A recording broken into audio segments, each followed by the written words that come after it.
Welcome to the Picarro Community Green, an open space for thought leaders to discuss the ongoing challenges in gas, energy, and beyond. I'm Tracy Boyd, Marketing Director for Picarro, and the episode you're about to hear is part of our expert series covering client success.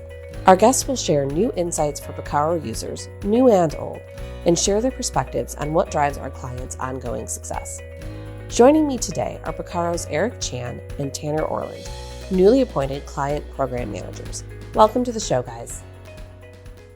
All right, so I'm a client. I've got one of your cars, maybe a fleet. What's next? What am I doing? Yeah, so that question can kind of be broken up into two different buckets. Okay. We kind of have the pre-prep for the car, and then the car arrives, and then it's now, what do we do now that we have the car? Pre-prep sounds a little, what am I doing in the pre-prep? So there's a few main things you have to take care of in order to then get the car and launch off on your own. So the biggest one is going to be transfer of GIS. And so what we need to do is take your company's GIS, so your assets, your network, and we have to upload them into our system. So that's going to be a main hurdle. A lot of times utilities require internal IT certificates. Okay. We need to set up a secure way to transfer the file. It's very sensitive data. So that's going to be the main first one that we got to do. A secure data pipeline. Correct. Okay. Another one, we have to identify a car. So are you going to be ready to drive once we have the equipment there and, something to install to? Oh, I'm not just putting this in my Prius. It's a special vehicle. Yeah. Okay. Yeah. So we need to identify a car. So we have recommendations for car size. It has to have the right cargo space. Pretty much those are the main dimensions that we need for the car, but we need to identify a car that you can, reliably install a system to and then begin your driving around. We also identify all the parties who are responsible for different parts of the pipeline. So you have obviously driver resources. So you got to make sure you hire drivers or start off with company employees to pilot the program. And then you go from there to have approved analysts at the company who will take the driving surveys and generate reports. So you identify who those people will be. And then you also have your field investigation teams that generally most utility companies will already have. So when we're doing this is, you guys are front and center with the client, helping them navigate all of this brand new tech and how they're doing it. So we've got the data transfer, we've opened up a secure data pipeline, we've caught our fleet of cars, we've figured out who's going to do the work. Now we're ready. So what's next? Yeah. So when we're ready to install, we go out there, we install the vehicle, and we start the whole training hurdle. So the big... Oh, okay. Training. Right. Yeah. Okay. Let's make sure you know how to use the equipment. Gotcha. Exactly. Okay. Yeah. So we have the training gauntlet. So we go through driver training and protocol, analyst training, which is a whole separate thing, and then field investigation training. Okay. That sounds intimidating. Do you get are people embracing that? Are they excited for the change? What's the general tone in those kinds of trainings? So generally, we have both sides. There are people who are generally really excited for the change because they've gone through a demo process that we've shown them what it's like. And a lot of them are actually really impressed by the system and how close we can find the LISAs to leaks, right? Mm-hmm. That's the whole purpose, to be able to find leaks and locate them. Obviously, traditional survey, they're literally just walking around randomly around mains. With a little handhelds, looking for it. And so to be able to give them a map, essentially, of where the leaks will be is a whole different thought process of finding it. And so it's a totally different process, but in general, field investigators are more interested in it because it cuts down their walking, aimless walking. Okay, that's nice to hear. The obvious executives are excited because it helps them contain their emissions and help them with emissions reporting. And also, the leak detection crews are basically much more effective at finding leaks versus traditional walking, since we find about 30% more dangerous leaks than traditional survey. So those that aren't as excited, what do you think are some of their main concerns? Yeah, there's a few. I think the biggest one, people think this technology is going to replace their job. But in fact, it's more of a augment type tool. It's going to help them with their job. And in some senses, make it easier. For example, the walking team can now drive and conduct a similar type of survey on their pipes. It's really about reimagining your workforce and making them more efficient. Our tool augments that process and allows them to use their time more efficiently. Traditional walking survey, you're walking miles, right? Miles and miles of main services. You're getting your steps in. Yeah, you're getting a lot of steps in. Absolutely. And you're not necessarily producing findable leaks. You're not necessarily being safer. So we're giving them, when you drive it, you're basically giving your field investigators maps, like almost like a treasure map, looking for those exact leaks. Okay, so it's probably, once they see the result, it's probably pretty easy to turn those people back into, like, I'm excited for this tool. Yeah, and there's no loss of jobs or anything, because what it is just a tool to augment your process. Love that. Okay. We're getting everybody trained. What's next for the new clients? What are we going to see? Are we ready to go? So after we're done with training, they're pretty much set up to start driving. Okay. From there, they'll do their own internal QCs on the drives. We're obviously, working with them as they're moving through it and as they're learning on their own post-training. They're just getting used to the technology. I'm up, I'm ready to go, and I've decided I want to scale my fleet. Talk to me about what reasons clients you're seeing that they're ready to scale their fleet. What are some indicators that they're ready to do that? So once they've got the whole driving survey, reporting, and then investigations down pat, like they're finding their leaks at a good rate, like about 90% or higher, then they should be ready to scale their fleets. And some of the reasons they would scale their fleet is obviously, number one, safety. Right? Mm-hmm. The more times, or the more you survey your network, the more safe it will be. Okay.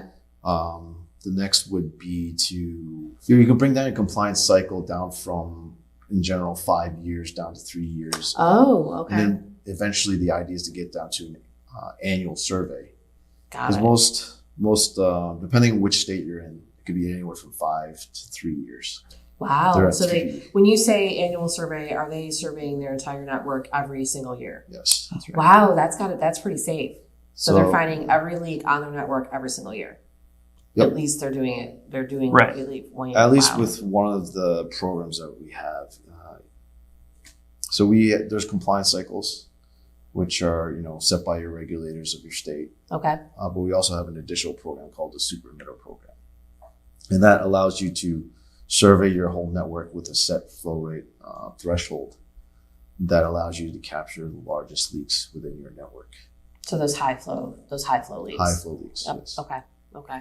Within that scaling, I'm sure there's got to be some common challenges and some common pain points. What are some areas that you're seeing that clients are running into, and how are we helping them navigate that? Yeah, I think the biggest one has to be work resource management. So we bring in this new technology. You need to hire a driver. There's a new analyst. So people are now playing different roles than they were before. So it's kind of understanding of this new role that's being prescribed to them, to our recommendation, and how they're integrating that and feeding the data back through their upper management. Okay. So we're still struggling with really that technology transformation phase and getting people trained up in the tool. A lot of utilities will start off with the Super Emitter program over than just doing straight to compliance, because the Super Emitter program is optional, right? They use the tool as an optional way to find all the largest leaks on the network. So the ones that are the most dangerous. Yes. And I'm assuming if you're talking about operations budgets, just, being a challenge, I'm assuming if you are finding your leaks and you're finding the bigger leaks, you're also reducing your odor calls. So there's a chance there, well, you might be spending more money here, you're spending less money here, and you're able to operationally stay under or within your budget. We have seen a correlation, with the more the the vehicle can survey a network, the more you can reduce odor calls, because those are typically the larger leaks. Okay. And coincidentally, many times I know Tanner, I've gone out with some investigators, and we find super emitters, and the residents will come out and be like, yeah, we've been smelling this for a long time. We've been reporting it too, but they can't find them. And our system is able to suss these out and find these leaks. So they consistently report it. If they're obviously worried, Yes. so then you're definitely being a lot safer. Let's talk a little bit about digging into that question a little bit. So if our goal is to drive exceptional customer experience, which is the core part of your job, and helping our customers, driving towards our customer success, what does client satisfaction look like to us? Like, what are some ways that we're measuring that, or some KPIs? Yeah, so we have a lot of ongoing measurements that we do. So one of them is going to be leak find rate. So we're going out, they're driving, they're producing reports, which are indications of leaks, and their investigation team is looking for those leaks. And so we're looking at the leak find rate to Lisa and confirm leak. What is a good leak find rate? Like, what would you expect to see? Yeah, so typically with our legacy customers, we see around 90%. Okay. So once they get used to the process, they have this mindset of slowing down, putting thoughtful time investigating these indications. They trust the process. They trust that there's actually a leak there. If we told them, right, they're going to find it. Yep. Okay. So we'll see upwards to 90% leak find rate. Other than leak find rate, what are some additional KPIs we like to talk to our clients about? So we also like to look at a lot of key metrics within our system. We intake a lot of leak data from leak investigators from certain utilities, and we can bring that data back in to confirm the leases and the leaks that we actually have in our system. And so we do a lot of additional analysis with our data analytics team to make sure that our systems are working correctly. And so we're QAing, QCing our system from time to time with each customer. So are you talking about more like the algorithms and the machine learning, kind of like you're providing back into our machine training data and then validating that it's correct? That's correct, yeah. Okay. So we'll also take that data in, and our data analytics team is always trying to improve their products by building, either machine learning algorithms into the system. They'll be QCing, making sure that the leaks we find were found by our leases. And if not, why weren't they found? And they're always trying to make the system even better. Your team is critical for enhancing our overall client experience. That's what we need you there for. What are some ways that you're looking to continuously improve this process? We just talked about the data, but what are some other things that your team is implementing to improve this process for our clients? One thing that we're looking forward to doing is dividing up the program office so that we're regional. And what I mean by that is that we're assigned to a customer base. And so what we can do is we can do a temperature check on these customers. We can join in on reoccurring meetings. We can travel out with the FAEs and kind of assess where the customers are at, what areas they need help in, whether it's training, whether it's time to scale. So maybe they're at a steady state and, they're ready to take on more vehicles. So we're kind of working towards this regional, deployment for the program. Clients that we are just bringing on with the demo process, like bringing on piloting our Picarro solution, and all the way up till they're fully fledged Picarro users. And then we want to continue along with that to make sure that they continue to succeed, as well as scale their program to what they need to make sure that their leak detection goals are met. So this isn't the kind of technology where we're just going to give them the units and say goodbye. This isn't you signed on and see you later at all. Okay. There are the opposite of that. How do we proactively, in that sense, how do we proactively engage with our clients to understand their needs? Like, how do we know and how are we ensuring that they're getting the best value from Picarro? Yeah, so we have reoccurring meetings with our customers, weekly, bi-weekly. We're on the phone. They have our personal cell phone numbers. Anytime they have a question, they can reach out, email. So we have this ongoing communication channel with them. I saw you guys at both the conferences. Both of you were at the conference we held in San Diego, so you're going to see them there as well. Right. Yeah. We also, our FAEs always interface with their leak detection crews and their fleet to make sure that they have all the things they need to succeed, especially on car level. We have 24/7 support, so we're always making sure that our cars are working. All the way up to the analysts. If the analysts are having any problems or they need training, we always continually reach out to make sure that they're getting everything they need. And then along with management, they always like KPIs. They want to make sure that their guys are performing, their guys and gals are performing, and that they're getting their money's worth. Excellent. This has been great. Thank you so much for both of you. Congratulations on your new roles, your new formal roles. And we'll probably be meeting with you and discussing this further. So Thank you very much. Thanks so much. Thanks. Another great discussion with Picarro experts outlining critical steps clients need to take to ensure a successful delivery.